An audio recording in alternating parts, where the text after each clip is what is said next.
the closer we can list the house to the ultimate sales price, the faster it'll sell and for more money.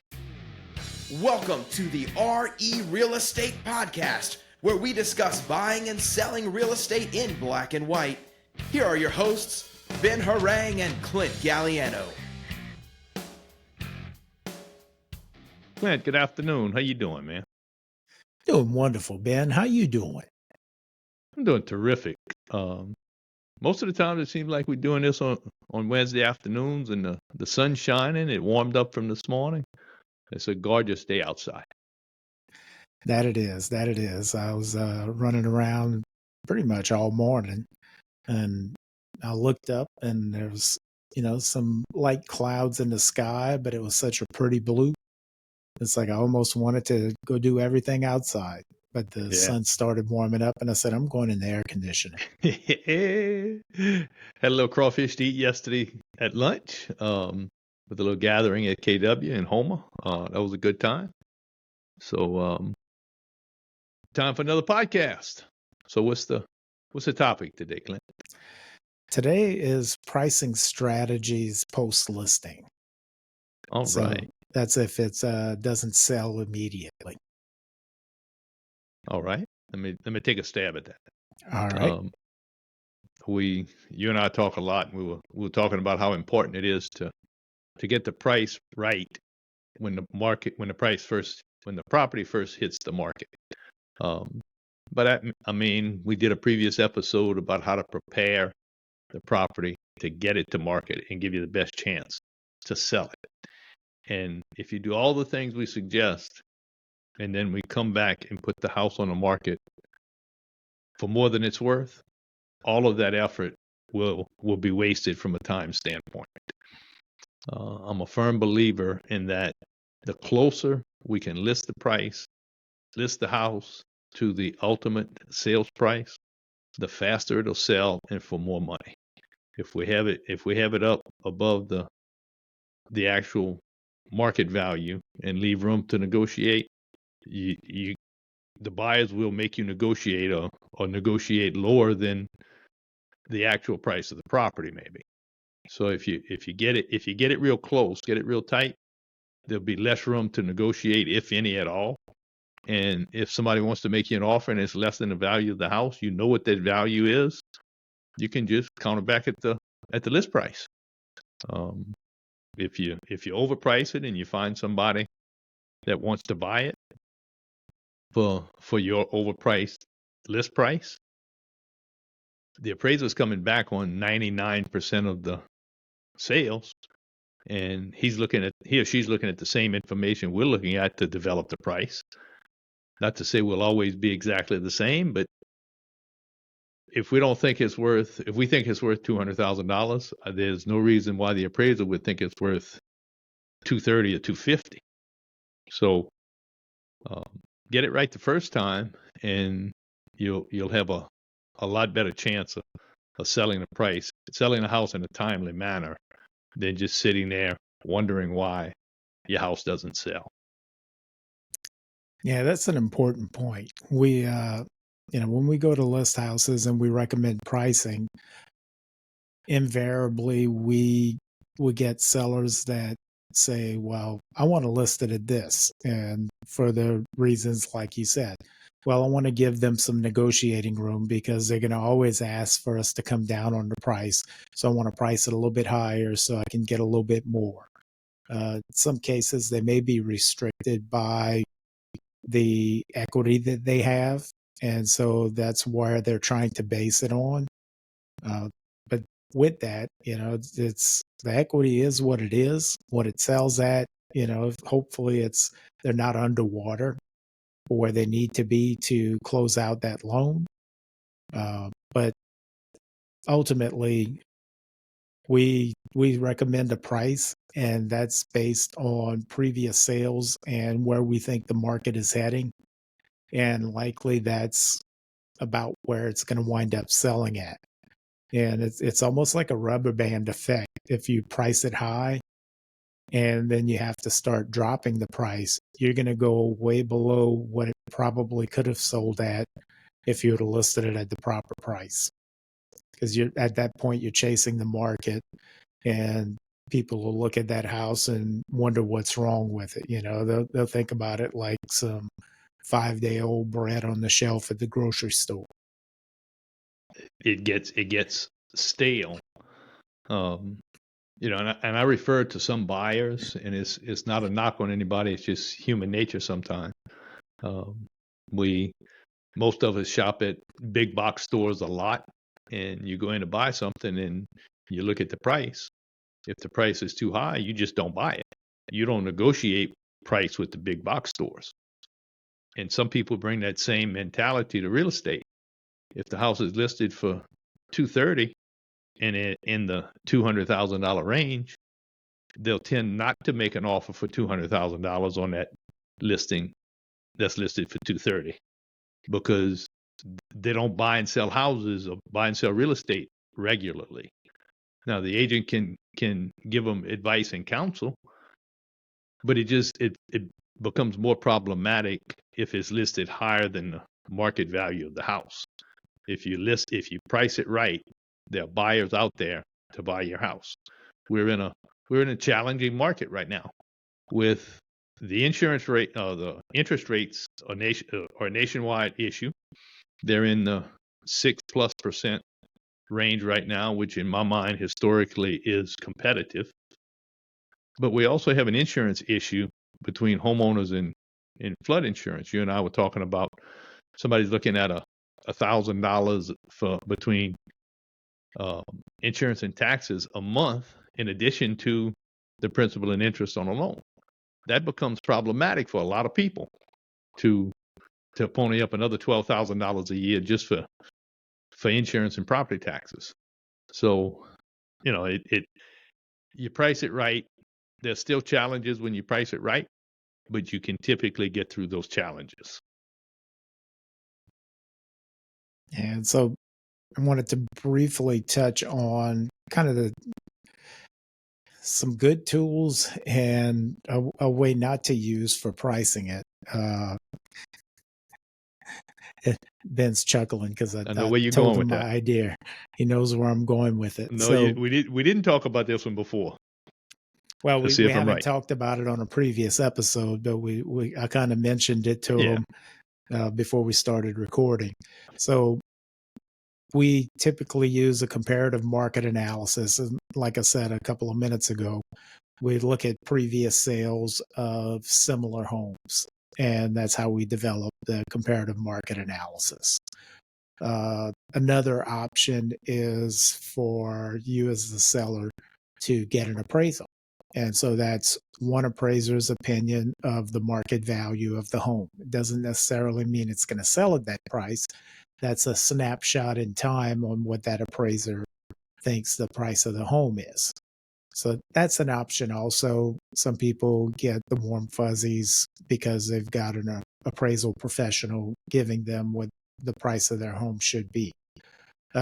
The option that's not that great, well, there's a couple of options that aren't that great. Looking at this estimate. Just because Zillow says that your house is worth this doesn't mean that it's worth it. And if your buddy down the street sold his house for a certain price and you feel your house is better and he sold his house 2 years ago and you want to sell your house for more money than he sold his house 2 years ago, that's not a good option for pricing also. Even though you feel your house is better or bigger or looks nicer, it doesn't matter. That was a different market. So Zillow and your buddy's house that sold 2 years ago are not a basis to price your house to sell today. We go back in history to find houses that are in a similar condition, location, and size. We like to stay within 6 months. We can go back to 12 months if we have to go back that far to find a comparable sales. But if we're in a decreasing market, which we're not right now, I think we're kind of flat. But if we're in a decreasing market, every time we change the price, we're chasing that decreasing number. Where if we priced it right out the bat, the price the price would be right and their buyers at the right price. You talked about the appraisal. I've come to understand over 30 years that we're looking at the same house, we're looking at the same information, but appraisers are looking in the rearview mirror. They base their appraisal on historical data. We're looking through the front windshield of the automobile. We're looking forward to see what we think the house will actually sell for. So in a decreasing market, the appraisal is going to be high because it's looking at aged data. So today's market would be less than that appraisal, even though the appraisal is dated today. In an increasing market, the appraiser is looking in a rearview mirror, and he's looking at age data that's lower than the market today. So looking through the windshield, we can see a rise in the price maybe. So we're looking at the same data, but we're looking at it differently, which is why sometimes the CMA that we do, the comparative market analysis that we do, and an appraiser are different because we're looking at the same data, but looking at it through two different prisms. Yeah, we actually had some of the increasing market issue with appraisals back after Hurricane Ida.